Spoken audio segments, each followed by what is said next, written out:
மாண்புமிகு தமிழ்நாடு முதலமைச்சர் அவர்கள் 2 மாதங்களுக்கு 500 யூனிட் வரை பயன்படுத்தும் வீட்டு மின் நுகர்வோர்களுக்கு 2 மாதங்களுக்கு 200 யூனிட்கள் கட்டணமில்லா மின்சாரம் வழங்கும் ஆணையிட்டுள்ளார். மாண்புமிகு தமிழ்நாடு முதலமைச்சர் அவர்கள் பெண்களின் பாதுகாப்பினை மேம்படுத்தும் பொருட்டு தடுப்பு மற்றும் பாதுகாப்பு யுத்திகளை முதன்மை மற்றும் ஒற்றை இலக்கை கொண்டு செயல்பட சிங்கப்பெண் சிறப்பு அதிரடி படையை உருவாக்குவதற்கு ஆணையிட்டுள்ளார்.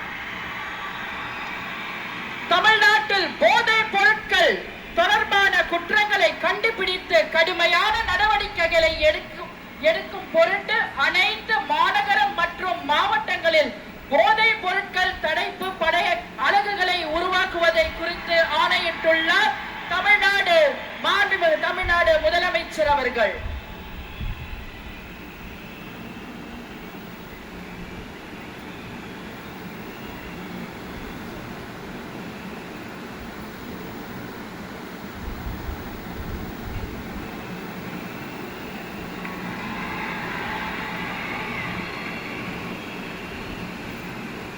We welcome the Honorable Chief Minister of Tamil Nadu to address the gathering.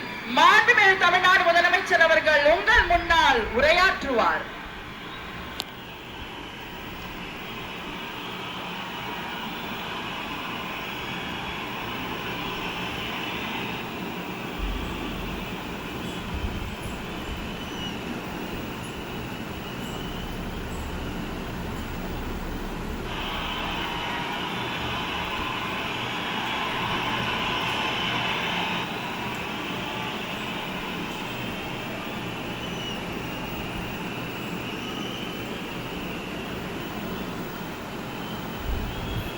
என் நெஞ்சில் குடியிருக்கும்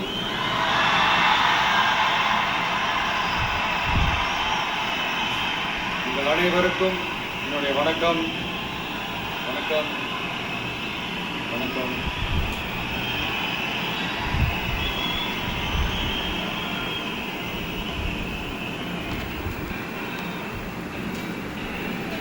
என்ன சொல்றது, எப்படி ஆரம்பிக்கிறதுன்னு தெரியல.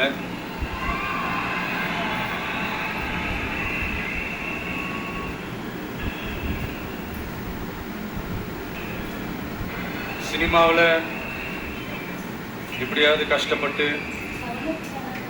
வெற்றி அடையணும்னு இருந்த ஒரு சாதாரண அசிஸ்டன்ட் டைரக்டருக்கு பிறந்த ஒரு பிள்ளையா எனக்கும் வாழ்க்கையில வறுமைனா என்னன்னு எனக்கு நல்லாவே தெரியும், பசினா என்னன்னு எனக்கு நல்லாவே தெரியும்.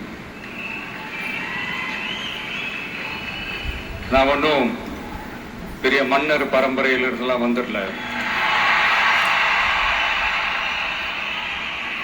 உங்களை மாதிரிதான், உங்கள ஒருத்த மாதிரிதான், உங்க குடும்பத்துல ஒருத்த மாதிரிதான், உங்க பிள்ளை மாதிரிதான், உங்க மகன் மாதிரிதான், உங்க அண்ணன் மாதிரிதான், உங்க தம்பி மாதிரிதான்.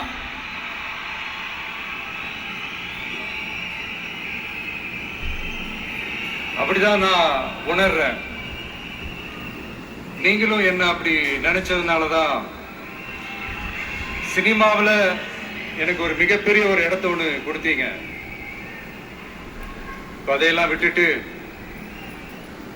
உங்களுக்காக நன்றி கடன் செலுத்துறதுக்காக அரசியலுக்கு வந்த உங்க விஜய, இந்த விஜய, நீ வா விஜய், நாங்களா இருக்கோம், பாத்துக்கிறோம்.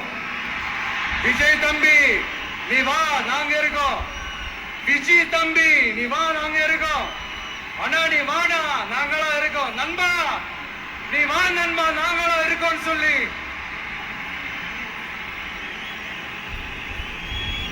அவ்வளவு அன்பா, அவ்வளவு உறவா என்ன ஏத்துக்கிட்டீங்க.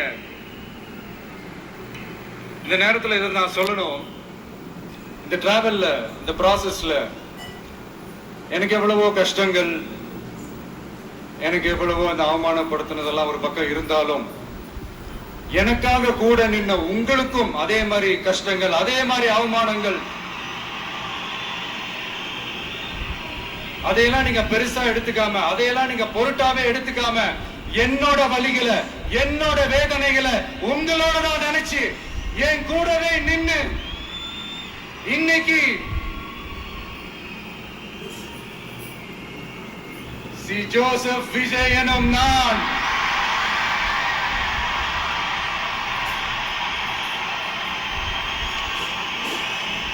அத உண்மையாக்கி இருக்கிறீங்க. உண்மையிலே என்ன சொல்றதுன்னு எனக்கு தெரியல. என்னுடைய உறவுகளே, என்னுடைய சொந்தங்களே, நான் ஒன்னும் தேவ தூதர்லாம் கிடையாது. நானும் ஒரு இயல்பான ஒரு வாழ்க்கை வாழ்ற ஒரு சாதாரணமான மனுஷன்தான். நான் முன்னாடியே சொன்ன மாதிரி அது செய்வேன் இது செய்வேன்னு பொய்யான வாக்குறுதிகள்லாம் கொடுத்தவங்கள நான் ஏமாத்த மாட்டேன். எது சாத்தியமோ அது மட்டும்தான் நான் செய்வேன். இம்மிடியட்டா உங்க மனசுல ஒரு கேள்வி ஒண்ணு வரலாம், அப்ப சாத்தியம் இல்லாததை செய்ய மாட்டாங்களா, செய்ய முடியாதா அப்படின்ற ஒரு கேள்வி ஒண்ணு வரலாம். இத்தனை கோடி மக்கள் என் கூட இருக்கும் போது எது வந்தாலும் பாத்துக்கலாம், என்ன வந்தாலும் பாத்துக்கலாம் அப்படின்ற அந்த கான்பிடன்ஸ் என் மனசுல இருக்கு. இன்னொரு விஷயமும் நான் இங்க சொல்லணும். இன்னைக்கு நம்ம தமிழ்நாடு கவர்மெண்ட் இருக்கிற அந்த நிலைமையை பத்தி நான் உங்ககிட்ட நான் சொல்லணும். கிட்டத்தட்ட 10 லட்சம் கோடிக்கு மேல கடன் வாங்கி வச்சுட்டு போயிருக்கிற இன்னைக்கு அந்த தமிழ்நாடு அரசு இருக்கிறப்போ, கஜானாவை சுத்தமா தொடச்சி வலிச்சு வச்சுட்டு போயிருக்கிறப்போ, தூக்க முடியாத சுமையை ஏத்தி வச்சுட்டு போயிருக்கிறப்போ,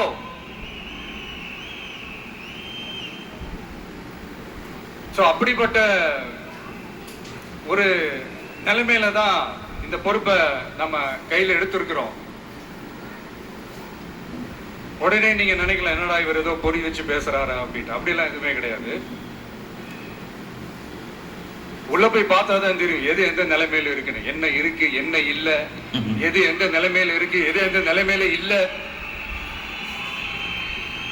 சோ அதையெல்லாம் பார்த்துட்டு உங்களுக்கு ஒரு வெள்ளை அறிக்கையா அதை வெளியிடணும்னு நான் நினைக்கிறேன்.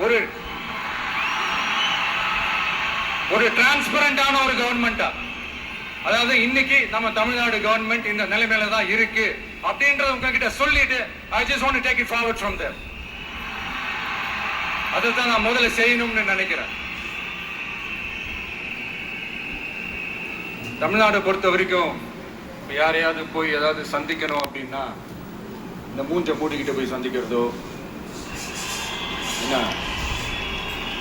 இந்த மறைமுகமா உங்களுக்கு தெரியாம போய் சந்திக்கிறதோ அப்படியெல்லாம் நான் செய்ய மாட்டேன். எதுவா இருந்தாலும் வெளிப்படையாக ஒளிவு மறைவு இல்லாம தான் நான் செய்வேன். இவ்வளவு பெரிய ஒரு பொறுப்பை என் கையில கொடுத்திருக்கிறீங்க. அதே நேரத்துல எனக்கு கொஞ்சம் அவகாசமும் நீங்க கொடுக்கணும்னு நான் ரிக்வெஸ்ட் பண்ணி கேட்டுக்கிறேன். நான் சொன்னதையெல்லாம் படிப்படியா நிறைவேற்ற நான் ட்ரை பண்ணுவேன், நிறைவேற்றுவேன். அதே நேரத்தில் எனக்கு கொஞ்சம் அவகாசம் கொடுத்தீங்கன்னா எனக்கு கொஞ்சம் உதவியாகவும் ஒத்துழைப்பாகவும் இருக்கும். இது உங்களுடைய ஆட்சி. பெண்கள் பாதுகாப்பு ரொம்ப ஸ்ட்ரிக்டா வச்சிருப்பேன். போதைப் பொருள் கலாச்சாரம் அதை கண்ட்ரோல் பண்றதுக்கு என்னென்ன ஸ்டெப்ஸ் எடுக்கணும், என்னென்ன முயற்சிகள் எடுக்கணும், இன்னிலிருந்து அதை நான் எடுப்பேன். நம்ம பசங்களை அதுல இருந்து காப்பாற்ற வேண்டியது நம்ம அரசனுடைய பொறுப்பு. அதே மாதிரி சட்டம் ஒழுங்கு எல்லாருக்குமான பாதுகாப்பை நான் உறுதிப்படுத்துவேன். என்ன அவமானப்படுத்துறவங்களாகவே இருந்தாலும், என்ன கஷ்டப்படுத்துறவங்களாகவே இருந்தாலும், அவங்களும் என் மக்கள் தானே. நண்பர்களாக இருந்தாலும் எதிரிகளாக இருந்தாலும் 8 கோடி மக்களும் என் மக்கள் தானே.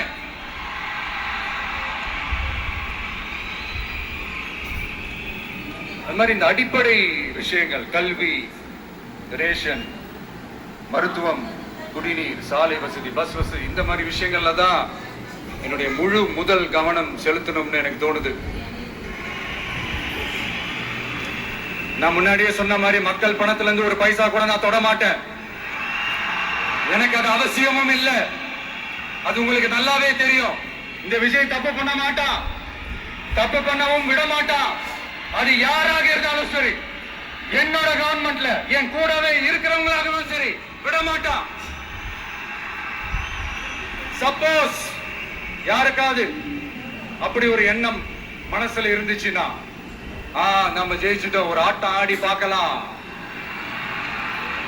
அப்படின்ற எண்ணம் யாருக்காவது இருந்துச்சுன்னா இப்பவே இந்த நிமிஷமே அதை எரேஸ் பண்ணிருங்க.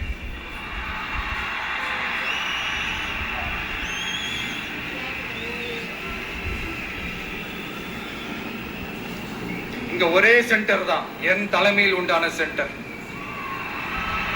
இந்த பக்கம் ஒரு சென்டர், இந்த பக்கம் ஒரு பவர் சென்டர், அங்க ஒரு பவர் சென்டர், அதெல்லாம் கிடையவே கிடையாது. இப்பவே சொல்லிடுறேன். பெண்கள், இளைஞர்கள், விவசாயிகள், அரசு ஊழியர்கள், ஆசிரியர்கள், உழைக்கிற மக்கள், மீனவர்கள் எல்லாருமே நம்ம டிவிக்கு அரசுல நல்லா இருக்கும், நல்லா இருக்கும், நல்லா இருக்கும். பிறப்புக்கும் எல்லா உயிருக்கும் அப்படின்றத நம்ம சமரசம் இல்லாத அடிப்படை கோட்பாடு. சிறுபான்மை சகோதரர்களே, உங்களுக்காக நம்ம டிவிக்கு அரசு கூடவே நிற்கும். உங்களுக்கு அதுல எந்த விதமான சந்தேகமும் வேணாம். இந்து, முஸ்லிம், கிறிஸ்தவர்களுக்கான முகம் தான் இந்த விஜயனுடைய முகம். அதுல 100% நீங்க இந்த விஜயை நம்பலாம். இப்படி ஒரு சூழலை ஏற்படுத்தி கொடுத்த தமிழ்நாட்டு மக்கள், ஒட்டுமொத்த மக்கள், உங்கள் அனைவருக்கும் இந்த நேரத்தில் என்னுடைய நன்றியை தெரிவிச்சு, இன்னொருத்தவங்களுக்கு முக்கியமா நான் நன்றி சொல்லணும். அது இந்த விஜய் மாமாவோட குட்டி நண்பா நன்றி.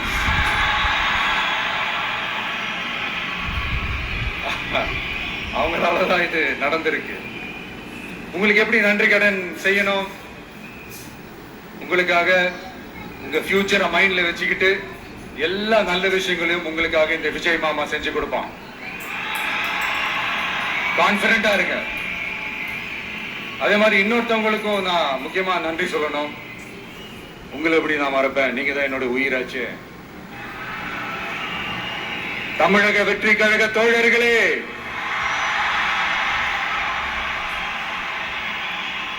உண்மையில சொல்லணும்னா நீங்க இல்லைன்னா எதுவுமே இல்லை. என்னோட கழக தோழர்களுக்கும், கழக நிர்வாகிகளுக்கும், வாக்கு சாவடி முகவர்களுக்கும், மை டியர் வர்ச்சுவல் வாரியர்ஸ், உங்கள் அனைவருக்கும் கோடான கோடி நன்றிகள்.